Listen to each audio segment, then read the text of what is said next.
Welcome back to the Realty Debate. 100 smart cities, urban renewal of 500 cities and 2 crore affordable houses for the urban poor. 3 mega schemes as part of Prime Minister Modi's Mission Transform Nation. Collectively, some 4 lakh crores will be spent over the next 6 years. Now, urbanization in India has largely been reactionary in nature. We have very few examples of planned cities, and even those are crumbling today under the demands of population explosion. The centre, for the first time, has acknowledged this urban planning mistake. Let's listen in to the Prime Minister. जो private property developer है, उनको तो पता होता है कि शहर इतना बढ़ेगा, इस दिशा में बढ़ेगा, फिर वो वहाँ जमीन ले लेगा, योजनाएं डाल देगा, मकान तो खड़े कर देगा,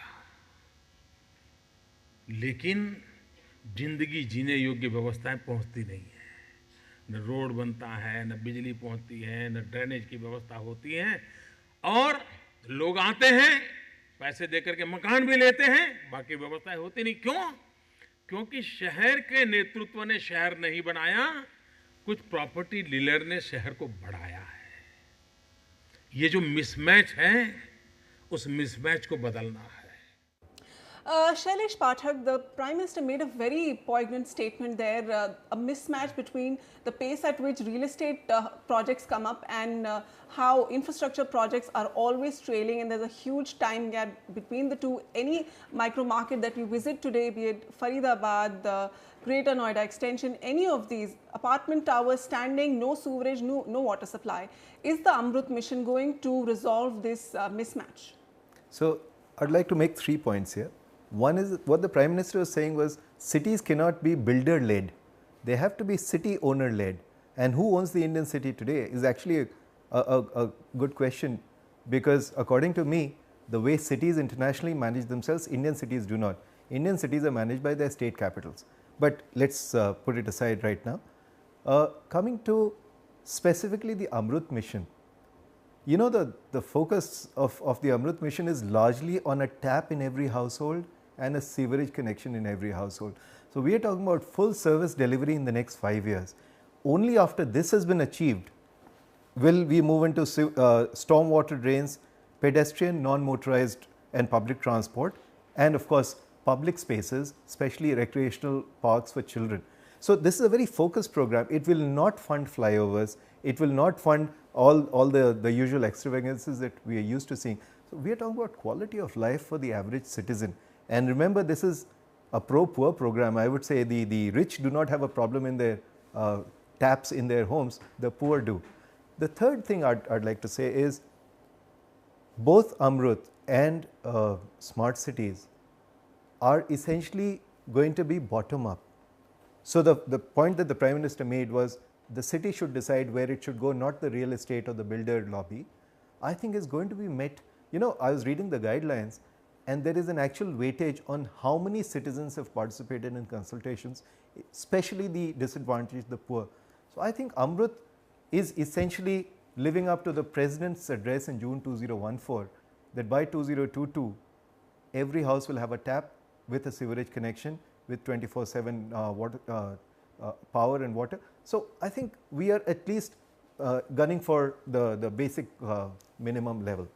Okay, so by 2022, not just housing for all, but basic services for all. Amir Azili, coming to you, do you see, where do you see the Smart City mission and the Urban Renewal mission overlapping? So, I think there is a very good overlap between the two, because if you look at the smart city missions themselves, you're talking about various aspects, but also talking about how to leverage technology to improve service delivery. And if you look at the other Amrut mission, for example, then if you look at water, which is the first priority that the government has talked about, their technology can essentially be leveraged to reduce non-revenue water, for example, right? If we can leverage sensors and some analytics based on that to say there are leakages in pipes or something else is happening where the water is not reaching the appropriate destination, then people can be alerted and some decisions can be taken quickly, and then the problem can be avoided that way, right? And similarly, same techniques can be leveraged for other uses, whether it is wastewater, whether it is sewerage and stuff like that. Mr. Keshav Verma, the Amrut Mission is talking about some 11 reforms for urban renewal. They're talking about e-governance and funding and bylaws and levying user charges. But from your experience, what does it really take to effect change on ground? Well, first thing is that it is very smart to focus on basic services and to use technology to accelerate that process. So, there is a great amount of integration here.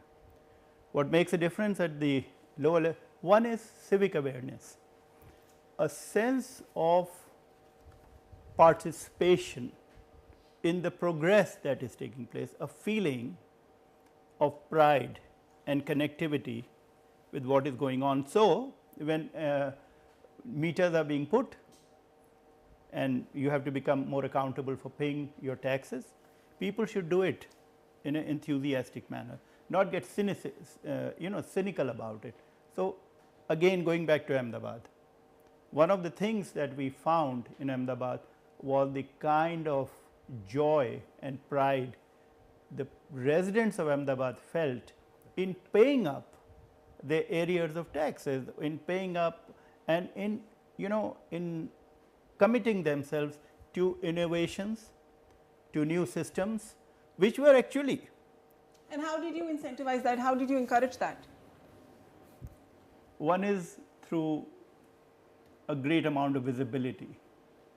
You have to create visible impact in a city so that people start feeling that things are changing. Results on ground. Yeah. Second is having a great focus on financial resources, because most of the cities are today bankrupt. So, you got to focus on financial resources both in terms of systems as well as in in developing areas and information. So, all this e-governance and everything comes true. Once you start doing that, you start showing, when you have the money, we had 300 crores. We could do 300 crore rupees of road, 340 kilometers road, change the bulbs, created a new boulevard and everything else. People started feeling that their city is undergoing a change and that they were willing to, make it go even further. Okay. So, I think it is very much a symptom of positioning your city in a particular manner, to develop a brand image for your city, and then to make sure through communication that people feel excited about it. Okay. Arindam, coming to you, Keshav spoke about information and e-governance, one point that we haven't addressed. So, there are these new concepts that everybody is talking about, the internet of everything, big data, and industry experts are saying that cities generate such a huge amount of data, and if you can harness that data to make speedy, informed decisions, you have a efficiently run smart city. Are we also going to look at some of these solutions for India? I think we definitely need to, because these have not been fleshed out as of now as part of the program, but going forward we will definitely need to look into these. I will give you a very simple example. Let us say we have a water distribution network in one of the cities, and you essentially need 3 components of technology there. One is, of course, the basic connectivity in terms of water pipelines.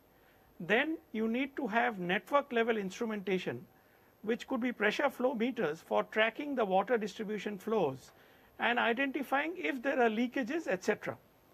The third tier of technology which you need is the back end ICT solution, which takes inputs and data from these network level pressure flow meters and then correlates that with, let's say, customer complaints received through a call center and helps you identify whether there are any leakages, the need for proactive maintenance, etc. Now, the beauty of the system is this, that the third tier of ICT solution, which is at the back end, that need not be done city by city. That can sit on the cloud, it can be one single application, and urban local bodies can be made to subscribe to the solution on a transaction charge basis. In the process, you overcome your technical capacity constraints at the level of individual urban local bodies. You also move from the need to invest a large amount upfront to a transaction fee based model, and you're effectively creating a scalable solution which many cities can leverage. Before I close this segment, Jagan, very quickly from you, 65 cities under UPA's JNNURM, and now over 4,000 towns and cities under the Amrut mission. Is it going to be a challenging task for the government? Oh, absolutely. It's an enormous challenge.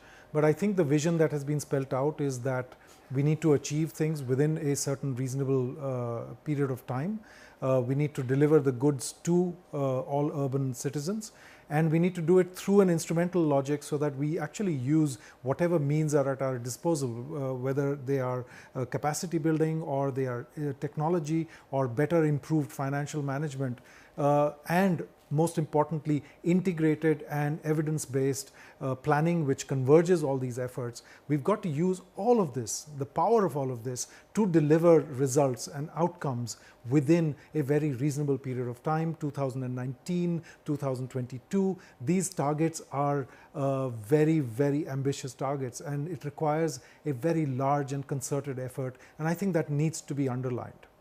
Okay, very tight deadlines indeed for India. So that covers what the Smart Cities mission and Amrut aim to achieve for the new India. After this short break, we'll discuss the potential of the Housing for All mission and the challenges that still remain unaddressed.